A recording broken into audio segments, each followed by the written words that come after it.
Hey guys, welcome to the Laying Foundations podcast. This is your co-host Davis Hambrick. Joining alongside me today is Walker Lott. How you doing today, Walker? What's up, Davis? Man, this is our second podcast, dude. It's awesome. Yeah, we're rolling now, aren't we? Heck yeah, we're getting it going. I'm excited for today.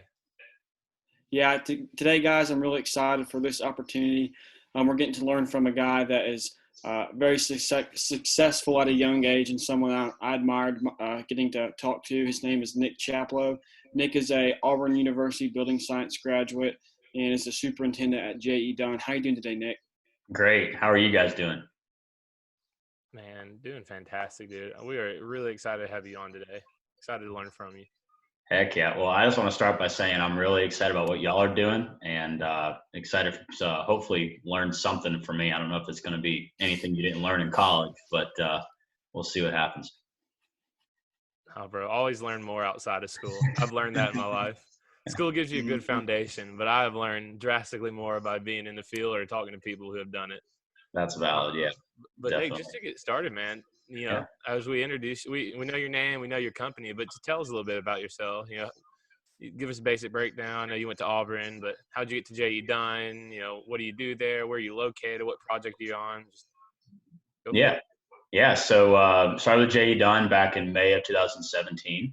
So I've been with them just over 3.5 years, and kind of knew off the get-go I wanted to be a superintendent. I know sometimes people kind of try to wait and figure it out a year or two into profession, but I kind of always grew up being hands-on, on my own kind of handyman, fix-it-up service in college, kind of to make money on the side, and just always grew up doing projects around, around my hometown in Alabama, and just really found a passion for that. Really enjoyed, serving others, and kind of found that as a niche, and it just kind of took off, and honestly didn't learn about being a superintendent and even know what that was until I got to college. Realized that civil engineering wasn't what I wanted to do because I got a D in Calculus 1. I know here they changed the curriculum at Auburn now, so I might have a hard time with the new requirements. But and then transitioned in. I've been on 3 jobs so far with JE Dunn full time. Worked in Nashville for the first 1.5 years, Miami for 1.5 years, and then now I'm on a $200 million job in Atlanta. As a superintendent, got promoted to superintendent 1 back in March. So about 8 months into that role. Wow, congratulations, man. That is a huge accomplishment, especially, how old are you, 26? 27, just turned 27? God, man, that's awesome. What a great accomplishment. Yeah.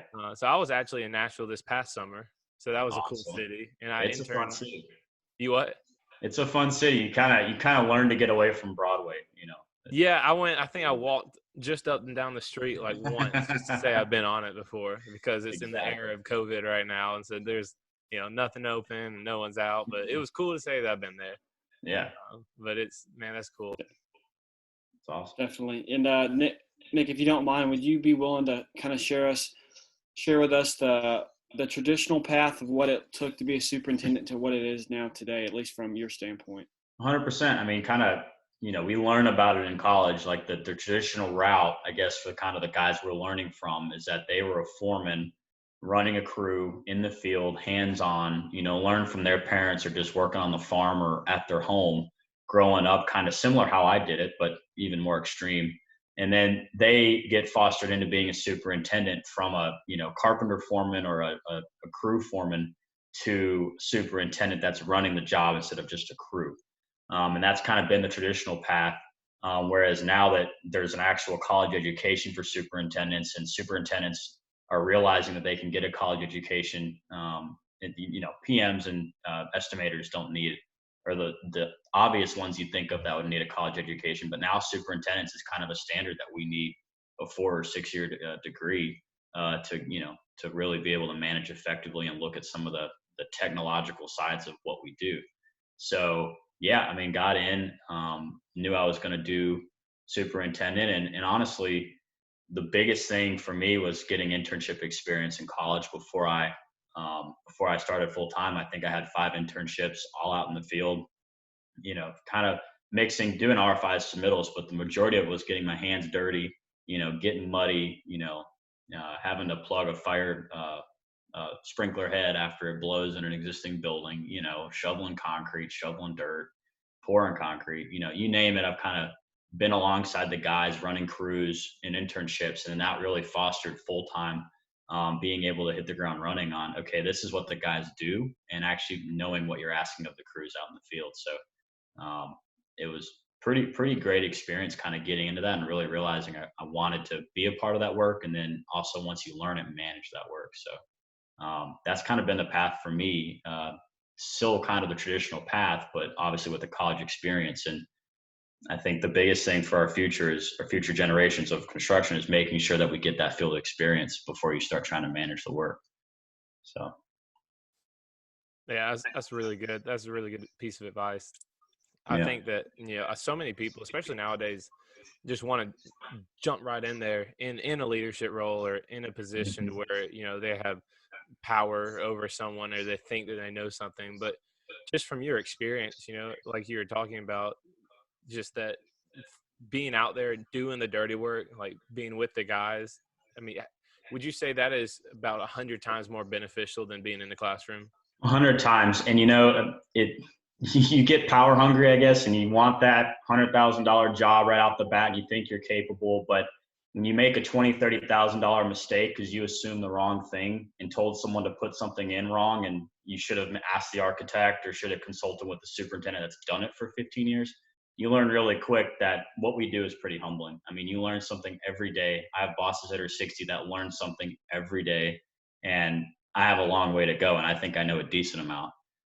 So yeah, that field experience, the mistakes that you occur on forming something wrong or having a small concrete blowout or putting something in incorrectly and having to take it out, that's minuscule. And you learn real quick how, kind of what we do and how meticulous you need to be kind of early.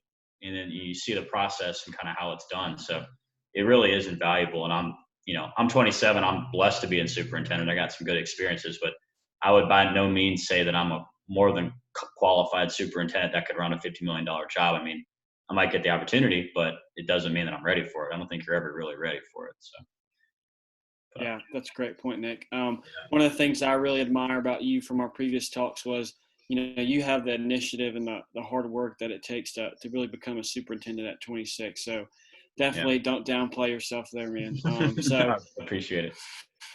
So if you can we kind of backtrack and kind of talk about some of your internships? I know for me, you kind of talked about how, you knew what you wanted to be, that you wanted to be that superintendent from your internships. And for me, similarly, I wanted to be a superintendent from my internship experience. Tell me a little bit about maybe some of the opportunities or lessons learned you had from those internships. Oh gosh. I mean, trying to think, my first internship was with McCarthy up in Chattanooga. And it was interesting. It was my first job at the GC.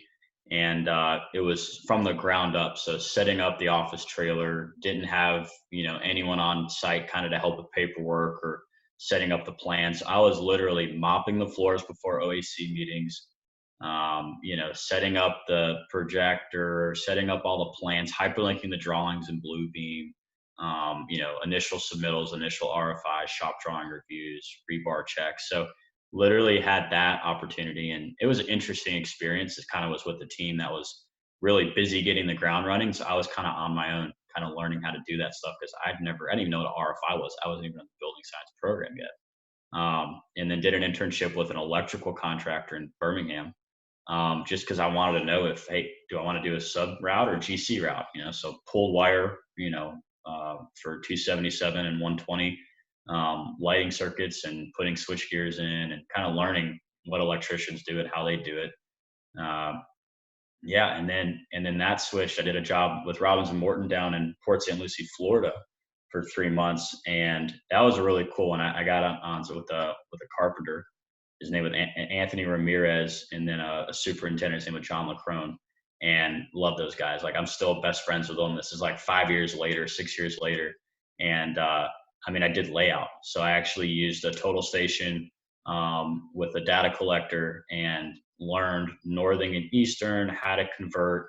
It's funny how math is calculus and all this other stuff, but when you get into converting decimal feet to fractional feet and inches, forget about it. It really racks your brain trying to go from 16 or 12ths to 16ths and work it back. So learning that in college was humbling. I mean, it took me 3 months just to start to get some of the decimal feet right. And, you learn that 0.01 feet is, or 0.01 feet is an eighth of an inch. Yeah. So 100th of a foot is an eighth. So you're about to lose us. You're about to lose us. Yeah, I know. Yeah, you lost me already. No, but it was so humbling to like be with a carpenter doing a field engineer's job of actually laying out a building, laying out anchor bolts, laying out curves, shooting elevation on columns, and actually seeing that correct. We only made like one minor mistake, and it was an in-bed that's wrong, and that's an easy fix typically with the post-installed fix. So it was humbling to like see it, learn it, have someone that was over our shoulder doing the CAD work behind the scenes kind of help, and then actually lay it out, and then even sometimes help the carpenters form it up and pour it the next day. Really cool to see that full cycle and kind of see if you like that taught me ownership. And that's a big part of what we do in construction is responsibility and ownership. If you're not willing to put your name behind something, then don't do it. And I think it's a lot of industries you can maybe get away with it, or sit behind a computer and send emails. But if it's a big money item that your name's on, or it's an issue in the field that you laid out and signed off on, it's another level of I really don't want to mess this up, and having pride in your work. So yeah. What a great opportunity and experience you had. I love the point that you said, if you don't want to put your name on it, then don't do it. And I heard it was a carpenter, actually. It was a big time framer. I think it was on YouTube where I heard it, but one thing that he said, and it stuck with me ever since I heard that. And he said, your work is your signature. Yeah. And that's just something it's just been rattling around in my brain ever since I heard it. And it's just something I try to apply. And as now I know that you apply that as well, based on what you just said. Yeah. Nick, I want to get into, in a second, I want to get into kind of how you think like the construction industry doesn't do a very good job of explaining itself to students, because I know a lot of high school students don't. As you told us, before we got on here, that you didn't know what you wanted to do. You didn't know that GCs built buildings. You thought engineers built buildings, and they do, but they don't. They don't build buildings physically from the ground up like GCs, superintendents, project managers, et cetera do. But real quick, as you mentioned, I wanted to go way back to where you brought up that you had a handyman service in college. I glossed over that, but tell us a little bit about that. That's pretty cool stuff right there. You ready for the name? Oh yeah, I want to hear it. It's called Nick's Fix. Oh man, that is awesome. That's fantastic. I still haven't trademarked it yet, and I could kick myself in the butt. It's on my thing. It's been on my to-do list for about 10 years. That's a catchy name too, and that's all businesses need, especially handyman. Golly, put that on your truck. It's so hard to make a living with it. That's the problem. If you really want to like make it a company, you need to manage people who are handymen, and then go around and babysit all their work to make sure it's done right. But no, I mean, it was really cool. So I grew up, 13, 14 years old, pouring concrete in the back, building ponds for neighbors. And it was, sign a napkin. Here's the material I need, go buy it, or I'll pick it up, but give me the cash to go buy it. Like no contracts really. Trust system.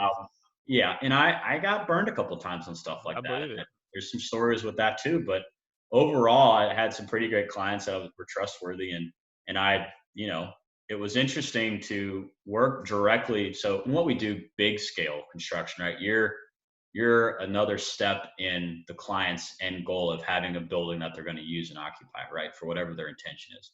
But with owning something and doing something that small, is you're working with the client, you're pursuing the client, you're starting from conceptual design and what their want is and what their issues are, and then creating a solution to those issues. So whether it's changing the patio in the back and moving the stairs in a location because they like going out to see the birds, or, as simple as it might seem, truly listening to a client and figuring out what they want and making the client first is the biggest thing that I learned out of that. And it's not even worth making money, right? Because if you do the right job, even if you lose 10% on a job, your word of mouth, and like you said, putting your name as your work as your signature, that one job will get you 10 calls within a month from people that visit the house and say, who did your work, right? And it's no different in a $200 million job or a $5,000, piece of equipment you put in an existing building. It only takes one thing. And like you said, a lot of what we do is word of mouth, right? So that's probably why the industry is so bad at communicating to the outside the industry, because we all talk to each other, right? People that need buildings talk, and people that don't know about it. But yeah, honestly, learning to work for the client and putting the client first was the biggest thing I learned. And then going the extra step, no matter if you're going to lose money, you still have to build the job right. And put the client first. And I think that's actually one of our core values with JE Dunn. It's one of our main ones is being client oriented and client focused, and the client experience. I mean, our clients do a massive survey. Most GCs ask for that, but we do surveys like quarterly with our owners to make sure that they're happy.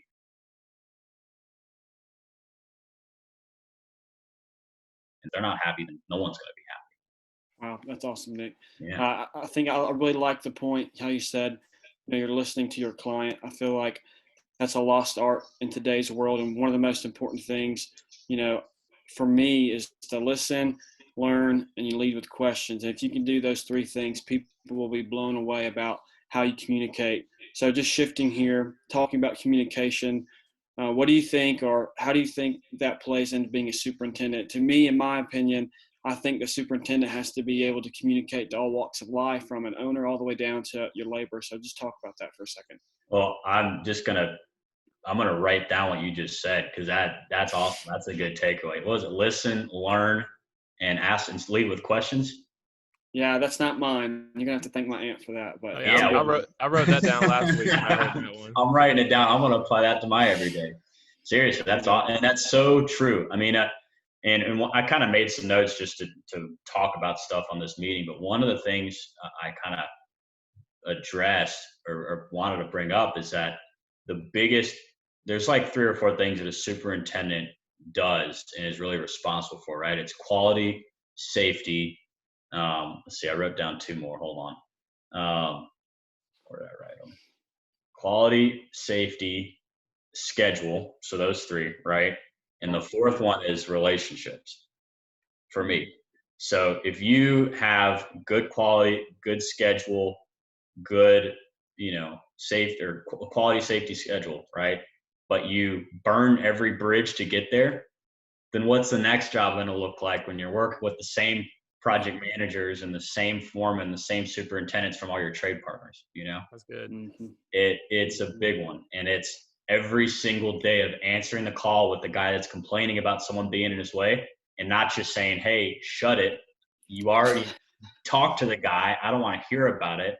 A lot of our work is babysitting, and it can get frustrating. It can be very frustrating. And whether you're a PM or a superintendent, asking people for their proposals and, hey, did you fill out the DSIP information? Hey, have you given me your number yet for the change order for the new pricing that needs to be due tomorrow, right? Like, oh, I forgot. That's the story, and it will always be the story with what we manage.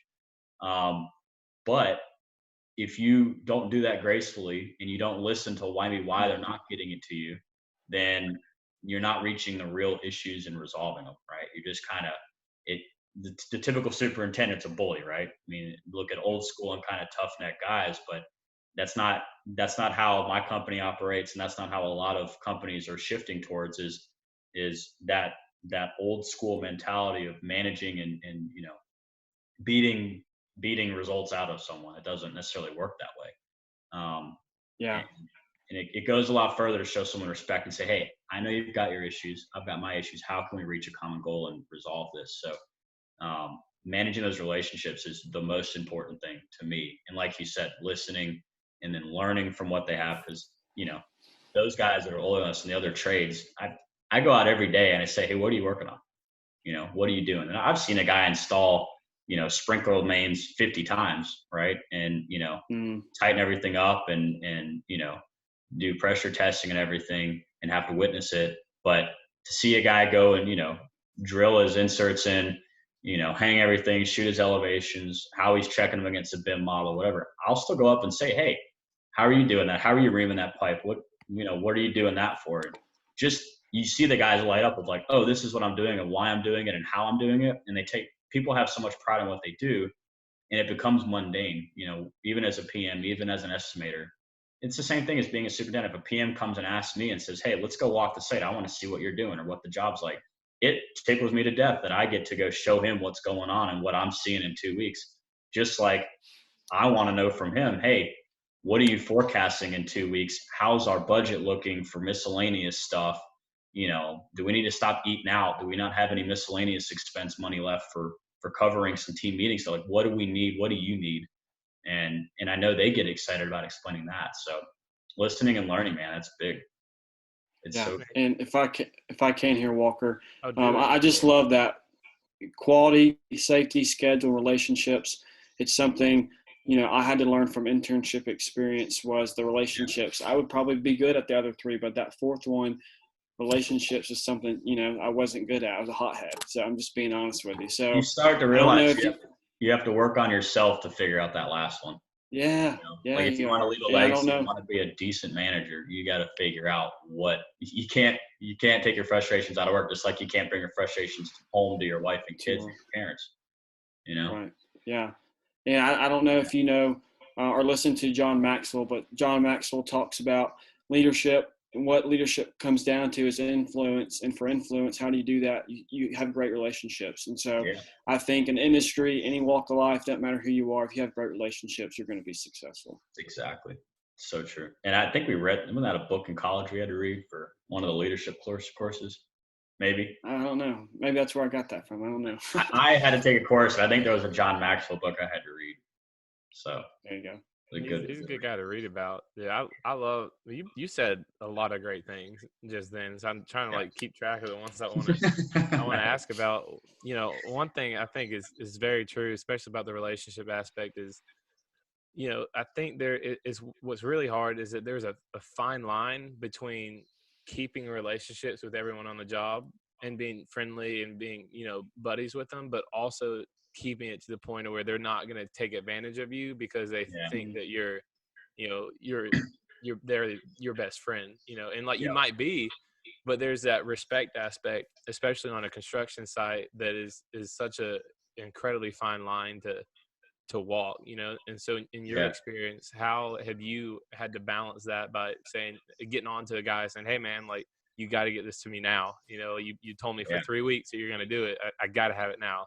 Or, "Hey, yeah, that's fine. Take another week. Like, give it to me when you can."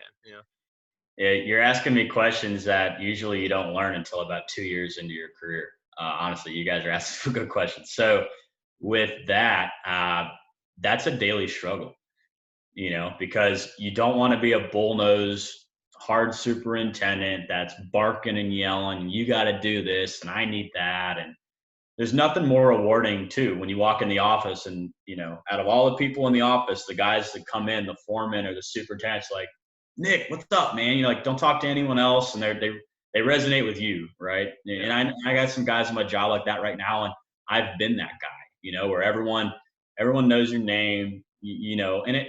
Don't get me wrong. The first thing I want to talk about with the guys in the field is, how are your wife and kids? How many kids do you have? What's their favorite subject in school? What are you getting them for Christmas?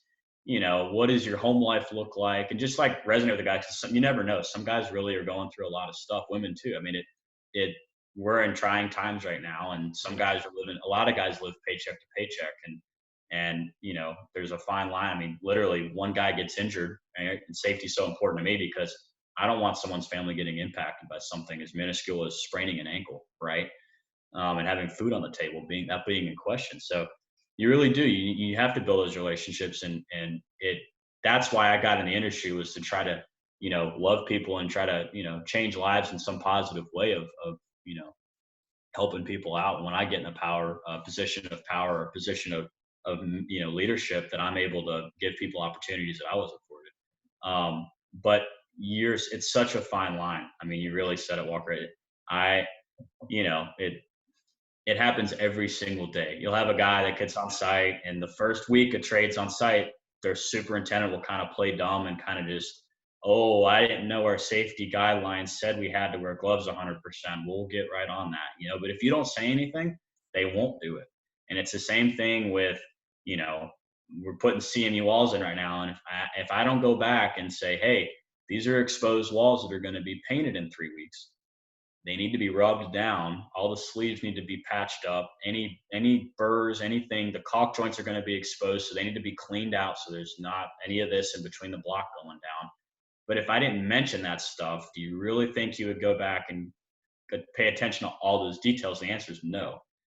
And I've had people, oh, well, they won't care about that. The paint will cover it up. And, oh, well, I read the specs and they don't specifically say I have to do X, Y, and Z, or I've always done it this way. And it's like, well, buddy, we're cool, but you're going to do this, and we'll talk I would rather handle it in the field and as men than bring it up somewhere else and go above your head, because I don't want to do that, right?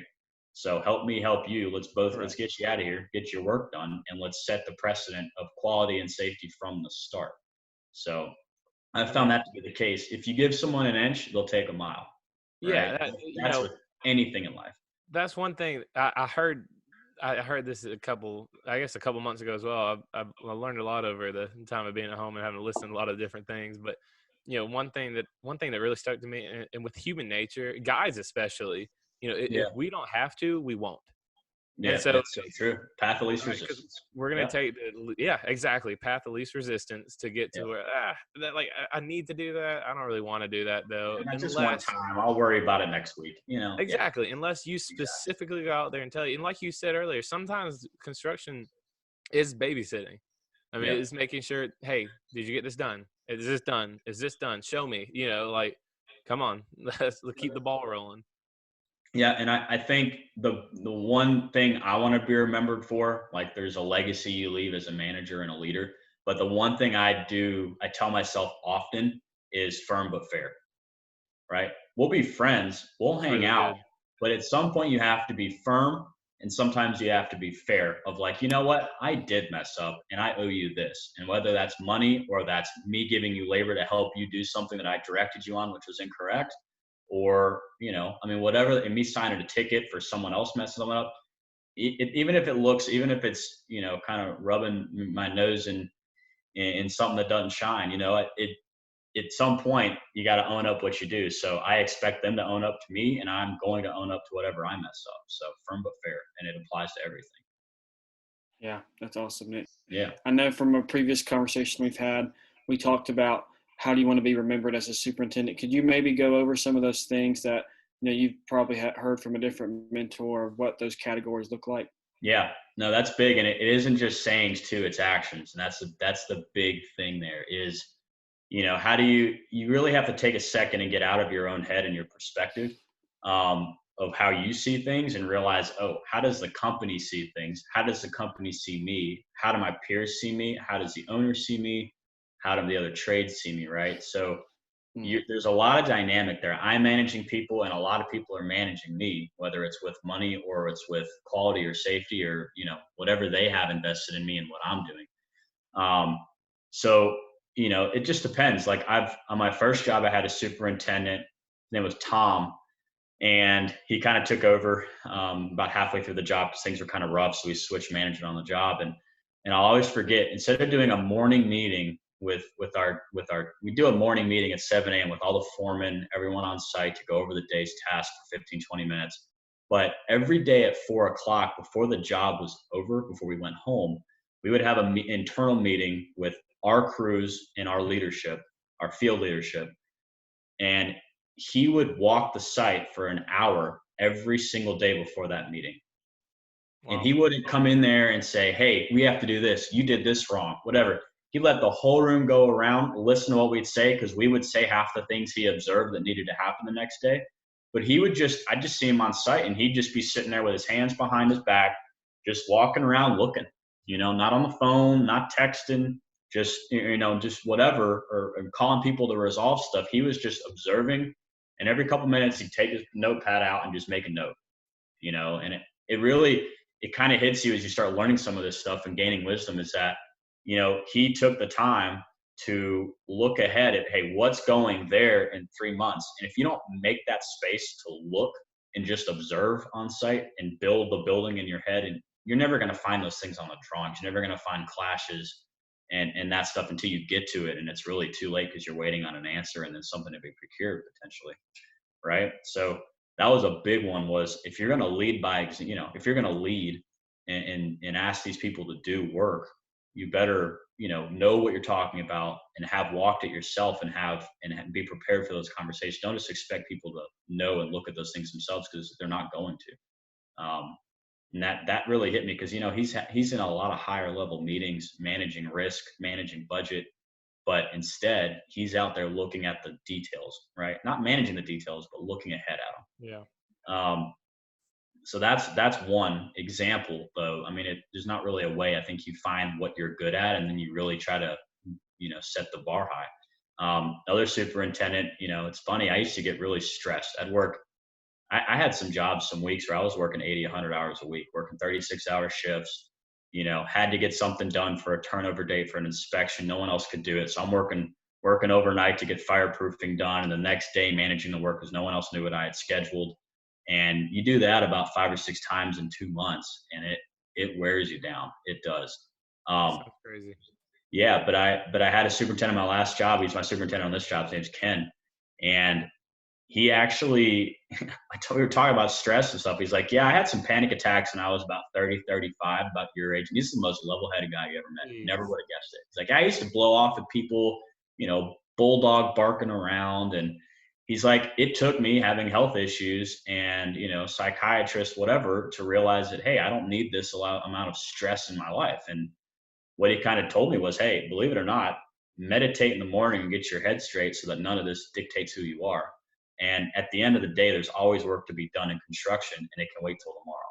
So, instead of staying until 7:30 at night to send your one email to get an answer, do you really think at 7 a.m. the next person's going to read the email and respond in 20 minutes? If you really think about it, that email could wait till 7 a.m. and then you get on the call and get an answer an hour later, right?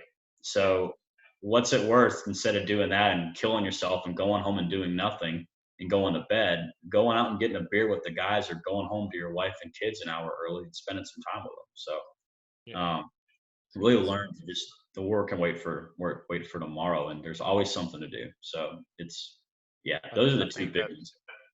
I think that's a big problem, especially nowadays, is people pride themselves in overworking. It's like, oh, I worked this many hours, or I got up this and did this, and they kind of wear it as a badge of honor. And it's just, that part is it's not, but that's what society's made that become. It's like, and that's what the college education is too. Yeah. Right. Exactly. That's what we were taught, is the harder you study and the more you work, the better, better salary you're going to get. And, the more rewarded you're going to be with a better grade. And although that's true, right? Like that work ethic, if you don't have it, you're not going to last long, right? Like you have to commit to dates and realize that sometimes you're going to have a crappy day or a crappy week, and just suck it up. But there's a time and a place for it, right? It's not every day, every week, every month. And I think companies sometimes have a hard time. You have to find the right company that understands that too. Because just because you're getting $5,000 more a year as a traveling superintendent, some companies expect that, right? They put you alone on a job, and you don't have staff to help cover some of those hours, and you're the one stuck where you're working 100 hours a week, and it doesn't last long. Yeah, you get $5,000, but you're working, an extra 20 hours. But even if it's 10 or 15 grand, is it worth getting a divorce? The divorce rate for superintendents has always been high. So how do you, at some point, personal life, and I think companies are coming back around to that, is, putting personal life and family first, and the rest figures itself out. Yeah, exactly. But Nick, I hate that you're on a roll. I love it, but we're getting down to the end of time. Before we leave, seriously, you have like all this stuff. Seriously, thanks. Y'all ask me some questions I'm pretty passionate about. So. I've been writing down like crazy a ton of things that you say. Like I've learned. I'm gonna go back and listen to this. I've learned so much. But one thing I just want to make sure we cover before we go, it's just especially for the younger generation coming up in construction, high school, middle school, you name it. Even people who maybe didn't go to college, but they want a career change, or they want something that they can, have change their life. And construction is one of those, I firmly believe, and so I agree. As someone who's been in the industry and someone who's kind of seen a lot, a lot more than most people have in terms of life, relationships, people, etc. What do you think is a good start or a good if you had to tell a high school student about construction or try to Yeah. convince them that, hey man, there's something else you can do with your life, that, you can take a different track. You don't have to not go to college. You don't have to pick a job somewhere working minimum wage and, Yeah. and doing that for the rest of your life, where you could go and make 50, 60, 70, 80,000 plus a year being a trade, or being a super or project manager or pre-con, or you name it. What would you tell them? What do you think is the biggest piece of advice to give them going forward in their life? Yeah. Well, I mean, so there's two parts to that, right? One would be my idea of a sales pitch to them, right? And the second would be lesson learned to someone who realizes they do want to do this. As far as the sales pitch goes, I mean, think about another career where you get to see the fruition of your work directly, right? Like, and I'm just going to name some professions, right? Like healthcare, right? You're treating patients day in, day out. There are always going to be sick people, and you're always going, whether it's family care or it's emergency room or whatever, it's the same thing over and over and over and over again. And you're changing lives, don't get me wrong, but there's no end to it until you retire, right? Or you choose a different avenue and then, so you have bad coworkers, or, you don't like where you're at, or you don't like, the only way you change that circumstance is you find a new career, right? Or you completely change where you work, right? It's kind of you're kind of stuck with where you start and where you stop. It kind of just blends together. Same thing for, I mean, you could think graphic design, or even being legal and a lawyer. Like some of those things drag out 3 or 4 years, and then you just sign a piece of paper and then you don't talk again, right? Right. Whereas what we do is we build something, whether you're in pre-con estimating, or more so in the field dealing with the actual job on the ground, but you're doing something from concept, right? And the office pursuing it all the way up to a building being turned over and seeing an owner and their patients, like a hospital, or seeing a stadium be used for the first time. There's no better reward than that, is actually seeing your work enjoyed by somebody else. And a lot of times people don't understand the built environment. They don't appreciate it like we do. I'm going around looking at all the lights to see if they're symmetrical, and you find the one that's off in the corner and it bugs the crap out of you, right? Dude, I But do that everywhere I no go, and one, it's the most annoying thing. no one appreciates it. But to have pride and like, I saw that, and you know what? These people are going to enjoy it and never know the amount of work that went into it. It's the most humbling thing. And to see, like, it makes appreciation for everything else we have in this world. You spend 90 or 95% of your time in the built environment as a human. People don't think about that. But there's literally, you could talk to a guy that isn't going to college, say, hey, there's a career for you. Foreman, carpenter, rod buster. You could do concrete, you could do electrical, you could do plumbing, mechanical, anything you can think of. You could say, hey, go to college, become a superintendent, PM, estimator. If you like financials, estimating, pre-construction. But that's the thing, is that all these offices, all these companies have an office, right? That's what people forget. So my girlfriend's actually a lawyer, right? And I've joked around a couple of times, like, hey, we have plenty of legal counsels that work in my office at corporate, and even in my regional office in Atlanta, and probably Nashville has a counsel or two. There's people that have to read contracts, sign those things, get them out. Marketing, graphic designers. You got people that do BIM coordination, so it's heavy on the software and being in, CAD and Autodesk.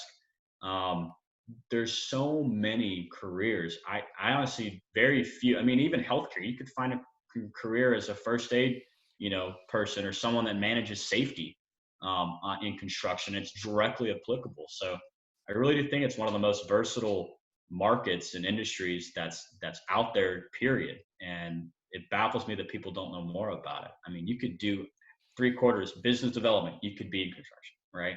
Anything you could do, you could really find a niche in construction. So the question is, how do you get that information to them? And again, that's why I circle back to, you guys are doing an awesome thing, like really. And as far as if I knew someone was going into the industry, honestly, I don't even know. I don't know. Honestly, it would kind of be just, there's the world, like, you work hard, there's infinite possibility for you in construction. Like, you could do healthcare, you could specialize, you could be general, you could build Dollar Generals, you could build stadiums, you could build skyscrapers, you could do civil work, build dams and roads and bridges. You could, specialize in data centers and healthcare, and data centers and like heavy industrial, like warehouses and manufacturing. There's so many different niches you can do that if you don't like one job, it's over in 2 or 2.5 years max, whereas a lot of other career opportunities, can you really say that? Can you really say that you have a fresh start every 1 to 4 years, right? Of doing something new, trying something different. If you don't like it, you're not stuck. You're stuck there for a couple years. So I don't know. If I would have known that, I found it out a year in, but I had no idea it was going to be this amazing. I really didn't.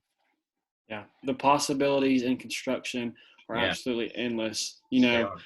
Just you talked about, just what types of construction you want to do. You can learn everything in the book and still have something to learn every day. Then, you talk about the different career paths. So this is the concept and the idea of laying foundations that Walker and I had, is that, how do you get people to realize the misconception about construction is just like this? Talking to a great guy from JE Dunn, a guy that works hard, is a great person that's willing to spend time with us today. And Nick, I just can't thank you enough for willing to take time out of your day to talk to us, man. Yeah, no, I'm humbled to even be asked for it. So looking forward to talking again. Maybe we'll see. Yeah, Nick, thank you so much for being on the Laying Foundations podcast, dude. We for sure are going to bring you back. Our goal is to kind of check back in, later down the road on people that we've interviewed. And I'm serious. I have a page and 2 pages of stuff that you just said that I've just been writing. I've just been trying to keep track of it, all the wisdom coming out. But again, man, thank you so much, Nick, for being on Laying Foundations podcast. This is your co-hosts, Walker Lott and Davis Hambrick. We will see you next time. All right. Thanks, guys. Stay safe.